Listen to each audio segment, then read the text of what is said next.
Hyvät ensiaputaidot pelastaa henkiä, ja nyt mä kerron sulle ensiapujoukkueesta. Jos sulla on junnujoukkue ja sitten on Punainen Risti ensiapu, niin kun ne yhdistyy, niin syntyy ensiapujoukkue.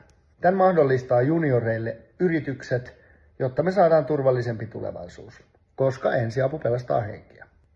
Ei vaan se, että ensiaputaidot pelastaa henkiä ja luo turvallisempaa tulevaisuutta, mutta se myös kasvattaa joukkuehenkeä, lisää auttamisen halua sekä nuorten itseluottamusta.